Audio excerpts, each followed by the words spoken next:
A self-proclaimed healer and miracle worker, Jesus attracted many followers who were looking for a new religion, a faith that could comfort them from their miseries on earth and promise them a glorious afterlife. I think what we have to understand is that Jesus is one of many religious leaders in the 1st and 2nd centuries AD who have very similar stories told about them. The problem that a Roman historian faces in dealing with Jesus is that his claims to divinity and his miracle stories against the background of the 1st and 2nd century are commonplace. They are not remarkable. They do not stand out. At the time, not all the citizens of Jerusalem believed Jesus was their Savior. Jewish religious leaders had publicly protested that Jesus was breaking their laws, claiming to be the Messiah and the Son of God. In response to numerous complaints, Jesus was arrested and brought before Pontius Pilate, the Roman governor of the region. The trial of Jesus was clearly a matter of high importance in the immediate region in which it occurred. Pilate's principal concern, like that of any Roman governor abroad, was to keep the lid on any explosive situation in his province, because if it got out of hand, the governor, Pilate in this case, was going to be the one whose head was going to roll for not maintaining stability. And it was Pilate in the end, there's no question, who delivered the judgment. Crucifixion is a Roman penalty. It's not a Jewish penalty. Fearing possible political repercussions from the Emperor Tiberius back in Rome, Pontius Pilate condemned Jesus to death. He was forced to carry a heavy wooden cross through the streets of Jerusalem and to a hill where he was bound and crucified, along with 2 other criminals of the state. Let's get one thing about Jesus Christ absolutely straight. Hardly anyone noticed that he was crucified when he was crucified. This was a moment which passed amidst the thousands of other executions going on of various criminals and renegades round the Roman Empire. What's overwhelmingly interesting about Pontius Pilate is that he's disinterested in Jesus. He was another Jew who claimed to be a Messiah, to be leading another resistance movement. He was one of many with whom the Roman authorities had to deal. The crucifixion of Jesus would have hardly made a ripple in the center of power, which was Rome. It wouldn't have made a great impact at all, because Judea was a far-off place, a poor province, important in certain ways strategically, but certainly not central to Roman power.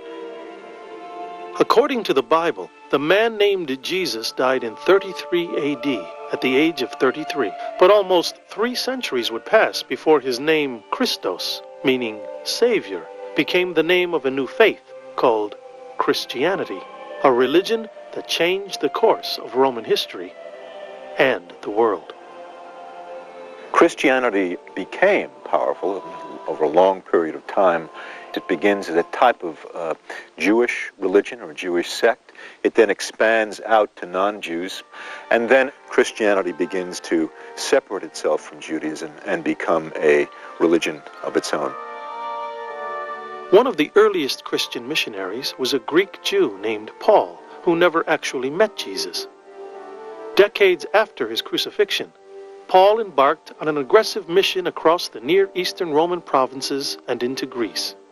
He spoke to Jews and Gentiles alike, encouraging them to convert to the new religion of Christianity. With the persistence of missionaries like Paul, small Christian communities developed throughout the empire. The rise of Christianity, of course, is one of the major events of the Roman imperial period. Why it actually happens is very hard to say, and of course it partly depends on one's own religious orientation. There were quite a lot of quite similar religious cults at the time which have features very similar to Christianity, not least religions which gave a sense of why one is in the world and a promise of an afterlife. Why particularly Christianity? It was perhaps to some extent in the right place at the right time. For the most part, Romans were allowed to practice any religion, so long as they at the same time worshipped the gods of the Roman state, especially Jupiter, the guardian spirit of the emperor. Roman Christians and Jews increasingly refused to participate in public sacrifices to the Roman gods. But unlike the Jews, the Christians were aggressive in recruiting converts. By the end of the 3rd century, the Christians had recruited members from a host of other religious groups, including those from within the Jewish communities. They even recruited soldiers in the Roman army. What happened during the course of the 3rd century was that there was civil war and anarchy and invasion. And the government, which had supported all of these urban centers, began to collapse. When that happened, the relative strength of these small Christian organizations became greater. So the power of these Christian churches during the course of the 3rd century, as the government sank into anarchy, became stronger and stronger. Over the centuries, certain emperors became increasingly intolerant of other religions.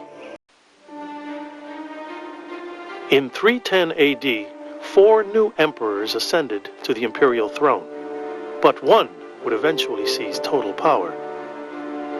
His name was Flavius Valerius Constantinus, better known as Constantine the Great. For no one was comparable to him for grace and beauty of person, or height of stature, and he so far surpassed his compeers in personal strength as to be a terror to them. Eusebius. At the beginning, Constantine had no interest in sharing the throne. He plotted to crush the other rulers one by one. In 312 AD, he set out to destroy Maxentius. The armies of both emperors met face to face near the Milvian Bridge in the city of Rome. At the time, Constantine had no strong feelings for Christians one way or another. He had always worshipped the Roman sun god Apollo, but his ideas about Christianity were about to change. During the gruesome battle with Maxentius, the Milvian Bridge collapsed from the weight of the soldiers. Masses of men drowned in the muddy river due to the weight of their armor. Constantine's army felt hopeless and near defeat when suddenly a strange phenomenon occurred. Constantine was overcome by a magnificent light in the sky. Constantine said the light was in the shape of the letters X and P, which in Greek are the first letters of the word Christ. Below the glowing symbol were the words, "Under this shalt thou conquer." A heavenly voice then ordered Constantine to use this symbol in all future battles with his enemies. Constantine interpreted this as a sign from Jesus Christ. He instructed his men to paint their shields with this symbol. The next day, his army went on to defeat Maxentius, making him sole ruler of the western provinces. From that moment on, Constantine professed his devotion to Christianity. By the time Constantine comes to power in the early 4th century, Christianity was a very powerful religion. And some historians claim that any emperor who was going to be powerful in the early 4th century would have to have played up in one way or another to the Christians. Whether or not that was the case, or whether or not Constantine is the pivotal figure who, by using his influence and patronage as emperor, shifted the tide towards Christianity, is a question that's still hotly debated among historians. It's important to remember that for Constantine, there was nothing special about Christianity. It could be used politically. To talk religion in this empire is to talk politics. To talk politics is to talk religion. Constantine's conversion to Christianity, whether it was due to divine intervention or political motivation, remains a mystery. But Christianity quickly became his crusade. Christianity achieves success as a Roman religion because Christianity is a religion of war. Constantine as a Christian, looks to the Christian God as a God of battles. In 311 AD, Christianity was finally legalized throughout the empire.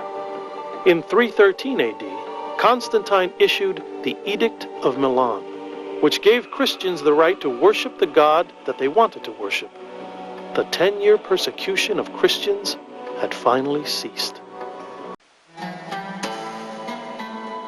In 324, the city of Byzantium became the eastern capital of the Roman Empire. The city was renamed Constantinople after Constantine himself. Chosen for its strategic location, Byzantium was formerly a prosperous trading port, bordering the Mediterranean and Black Seas. Constantine instituted a major building program in Constantinople. He wanted to make his new capital even more splendid than the city of Rome. We're standing in what would have been the Acropolis, the fortified centre of the Greek city, originally Greek city of Byzantium. His purpose in choosing Constantinople is its access to Anatolia and also its access via Thrace to the river Danube, the two areas where the biggest threats were coming to for the whole of the Roman Empire.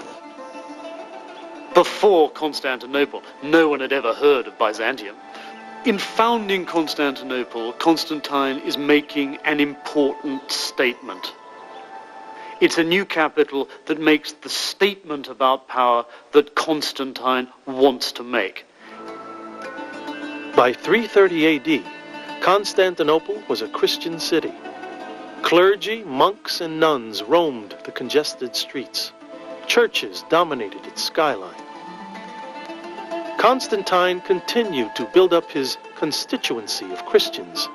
The emperor even provided financial incentives, such as tax breaks to priests and bishops.